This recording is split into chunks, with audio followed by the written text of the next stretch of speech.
آپ کے سامنے سے ایک جنازہ جا رہا ہے، نبی علیہ السلام دیکھ کر اٹھ کر کھڑے ہو گئے، آپ نے 3 مرتبہ فرمایا وجبت وجبت وجبت، آپ بیٹھ گئے۔ ایک دوسری مرتبہ دوسرا جنازہ جا رہا ہے، نبی علیہ السلام دیکھے اٹھ کر کھڑے ہو گئے، آپ نے فرمایا وجبت وجبت وجبت۔ صحابہ نے سوال کیا، اے اللہ کے نبی، اس سے پہلے جنازے پر آپ نے ایسے ہی کہا تھا، آج کے جنازے پر آپ نے ایسے ہی کہا، اس جنازے پر کیا واجب ہوئی؟ آج کے جنازے پر کیا واجب ہوئی؟ سنو جھارکھنڈ کے میرے بھائیوں میری بہنوں، سنو اللہ تبارک و تعالیٰ کا اصول کیا ہے، اللہ کا بنایا نظام کیا ہے۔ ہم مرتے ہیں نا، جنازے کے ڈولے میں ہمارے جماعت کے یہی بھائی ہم کو جنازے کے ڈولے میں رکھ کر مسجد میں نماز جنازہ ادا کر کے قبرستان میں لے جا کر جو دفنائیں گے نا، یہ مسجد سے لے کر قبرستان تک کے جنازے کا جو ڈولے کا سفر ہے ہمارا، یہ زندگی اور موت نہیں بلکہ جنت و جہنم کا فیصلہ کرنے والا یہ سفر ہے۔ جنازہ کے بعد سے لے کر میت میں قبر میں دفن کرنے تک کا یہ جو چھوٹا سفر ہے، جنت و جہنم کا فیصلہ کرنے والا سفر ہے۔ اللہ کے نبی فرماتے، اے میرے صحابیوں، جو جنازہ میرے سامنے اس دن جا رہا تھا وہ ایک نیک آدمی کا تھا۔ لوگوں نے جنازے کو دیکھ کر سوال کیا، یہ کس کا جنازہ جا رہا ہے؟ لوگوں نے بتایا، او میرے بھائی، یہ فلاں اللہ کے بندے کا جنازہ ہے، فلاں نیک انسان کا جنازہ ہے، فلاں توحید پرست کا جنازہ ہے، فلاں جامعہ نور الہدی سلفیہ چلانے والے منتظمین کا جنازہ ہے، ان کے بانیین کا جنازہ ہے، یہ فلاں مسجد کے امام اور مصلی کا جنازہ ہے، یہ فلاں اخلاق والے بھائی کا جنازہ ہے، یہ فلاں ہماری باپردہ بہن کا جنازہ ہے۔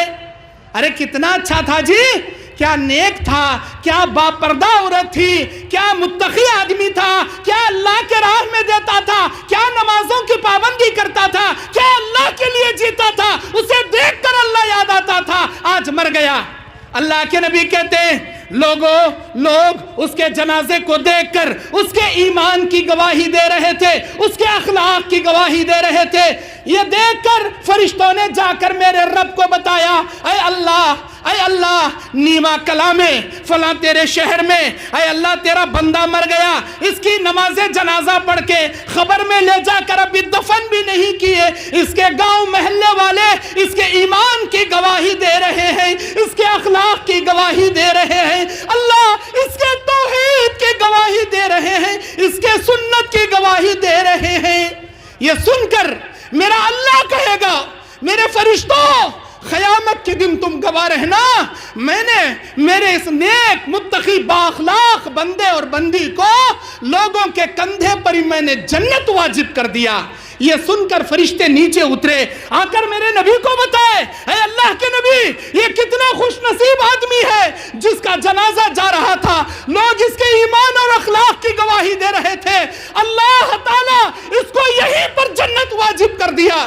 یہ سن کر اللہ کے نبی کہتے ہیں میں اٹھ کر کھڑا ہو گیا اور میری زبان سے نکلا وجبت وجبت وجبت، اس آدمی پر جنت واجب ہو گئی، وجبت علیہ الجنہ وجبت علیہ الجنہ، اس آدمی پر جنت واجب ہو گئی، جنت واجب ہو گئی۔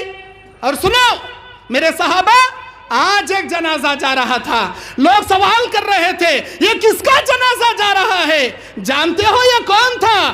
ایک نمبر کا برا آدمی تھا، بے نمازی تھا، چور تھا، ایک نمبر کا ڈاکو تھا، لٹیرا تھا، لڑکیوں کی عزتیں لوٹنے والا آوارہ فحاش عیاش قسم کا آدمی تھا۔ اور لوگ اس کے جنازے کو دیکھ کر بول رہے تھے کون مر گیا بھائی، کس کا جنازہ جا رہا ہے؟ ارے آپ کو نہیں پتا، وہ نیما کلا میں رہنے والا ایک نمبر کا عیاش، چور، دھوکے باز، سود خور، حرام خور، وہ نالائق آدمی مر گیا۔ بہت اچھا ہوا وہی مر گیا، دنیا سے پیڑا گیا، پورے گاؤں سے بلا ٹل گئی، بڑا اچھا ہوا۔ اے میرے صحابہ، آج جو جنازہ جا رہا تھا لوگ اس کی برائی بیان کر رہے تھے، لوگ اس کے کفر اور بدعت اور اس کے گناہ کبیرہ کی گواہی دے رہے تھے۔ سو فرشتوں نے سنا، جا کر اللہ کو بتایا، اے اللہ یہ تیرا بندہ جا کر ابھی قبرستان میں دفن بھی نہیں ہوا، لوگ اس کی برائی بیان کر رہے، اس کے برے اخلاق کی گواہی دے رہے ہیں۔ یہ سن کر میرا رب کہا، میرے اللہ نے کہا، اے میرے فرشتوں گواہ رہنا قیامت کے دن میں نے میرے اس بندے کو لوگوں کے کندھے پر ہی جہنم اس پر واجب کر دیا۔ سو فرشتوں نے آ کر اللہ کے نبی کو بتایا، اے اللہ کے نبی کتنا بد نصیب ہے یہ آدمی جو جا کر دفن بھی نہیں ہوا، اس کے برے اخلاق کی وجہ سے، اس کے برے کرتوت اور گناہوں کی وجہ سے اللہ اس پر یہی جہنم واجب کر دیا۔ سو میں اٹھ کر کہنے لگا، وجبت علیہ النار، وجبت علیہ النار، وجبت علیہ النار، اس آدمی پر جہنم واجب ہو گئی، جہنم واجب ہو گئی، جہنم واجب ہو گئی۔ اے نیما کلا کے میرے بھائیوں، میری بہنوں، بڑی عبرتناک حدیث ہے۔ امام بخاری نے اس حدیث کو کتاب الرقاق میں جمع کیا، دلوں کو موم کرنے والے حدیثوں میں جمع کیا۔ کتنی بڑی عبرت ہے، ایک دن آپ بھی مرو گے، ہم بھی مریں گے، یہ اسٹیج پر بیٹھے ہوئے سارے علماء مر جائیں گے، ہم کو بھی ایسے ہی جنازے میں رکھ کر قبرستان دفن کیا جائے گا۔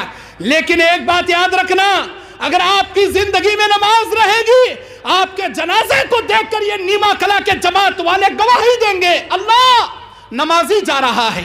اگر آپ بے ایمانی زندگی گزارو گے، دھوکے بازی زندگی گزارو گے، اسلام سے دور ہٹنے والی زندگی گزارو گے، آپ کے جنازے کو دیکھ کر یہ نیما کلا والے کہیں گے، اللہ چور جا رہا ہے، ڈاکو جا رہا ہے، دھوکے باز جا رہا ہے، بے ایمان جا رہا ہے، کہیں ایسا نہ ہو جائے تمہارے اعمال کی وجہ سے اللہ تمہارے جماعت والوں کے کندھے پر تم پر جہنم نہ واجب کر دے۔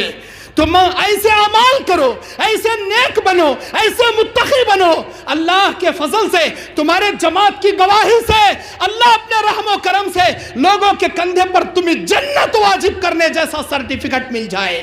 ایسے نیک بنو، ایسے متقی بنو۔ آئیے میرے بھائیوں، اللہ تبارک و تعالی قیامت کے میدان میں ہر انسان کو بدلہ دے گا، ہر انسان کو بدلہ دے گا۔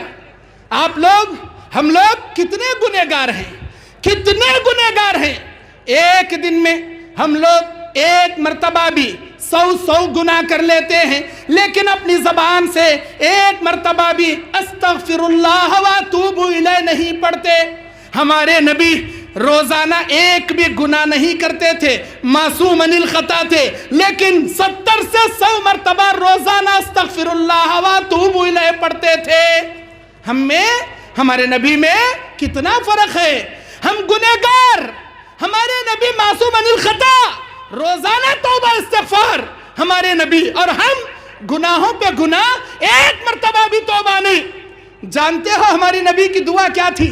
ہمارے نبی کی دعا کیا تھی؟ تہجد کی نماز میں اٹھتے ہیں، اللہ کے نبی آسمان کی جانب ہاتھ اٹھاتے ہیں، نبی کے زبان پر یہ دعا جاری ہے، اللہم احسبنی حسابا یسیرا، اللہم حاسبنی حسابا یسیرا۔ اے میرے مالک الملک، تیرے نبی کا حساب تو قیامت کے دن آسان لینا، اللہ تیرے پیغمبر کا حساب تو قیامت کے دن بڑا آسان لینا۔ یہ کون کہہ رہے ہیں؟ ہمارے نبی کہہ رہے ہیں۔ اما عائشہ یہ حدیث سن کر کہتی ہیں، اے اللہ کے نبی، کیا اللہ آپ کا حساب مشکل لے گا؟ کیا اللہ آپ کا حساب مشکل لے گا؟ آپ تو کائنات کے پیغمبر ہیں، آپ کا حساب آسان نہیں لے گا تو پھر کس کا حساب اللہ آسان لے گا؟ آپ ایسی دعا کیوں کرتے ہیں؟ اللہ کے نبی فرماتے ہیں، اے عائشہ، آسان حساب کا مطلب تجھے نہیں معلوم، آسان حساب کا مطلب تو نہیں جانتی۔ سن، آسان حساب اللہ کسے کہتا ہے؟ آسان حساب کا مطلب کیا ہے؟ کل قیامت کے میدان میں سارے لوگ اپنے نام اعمال لیے اللہ کے سامنے شرمندگی کے ساتھ اپنی نگاہیں نیچے کیے کھڑے رہیں گے۔ کسی انسان کو نگاہ اٹھا کر اللہ عز و جل کو دیکھنے کی مجال نہیں ہوگی، کسی کے اندر جرت نہیں ہوگی۔ اللہ تبارک و تعالی جو احکم الحاکمین ہے، ارحم الراحمین ہے، قیامت کے دن فیصلہ کرنے والا، وہ کہتا ہے سورہ غافر کی 19ویں آیت میں یعلم خائنۃ الاعین وما تخفی الصدور، اللہ تعالی نگاہوں کو دیکھ کر پہچان لے گا کس کے دل میں کیا چھپا ہے۔ اللہ کو تمہارے نامہ اعمال پڑھ کر دیکھنے کی ضرورت نہیں، یہ جنتی ہے جہنمی ہے، کتنے پانی کا ہے، کیا کیا ہے، تمہارے نامہ اعمال کو پڑھنے کی ضرورت نہیں۔ اللہ کہتا ہے یعلم خائنۃ الاعین وما تخفی الصدور، ہم تمہاری نگاہیں دیکھ کر تمہیں پہچان لیں گے تم جنتی ہو یا جہنمی۔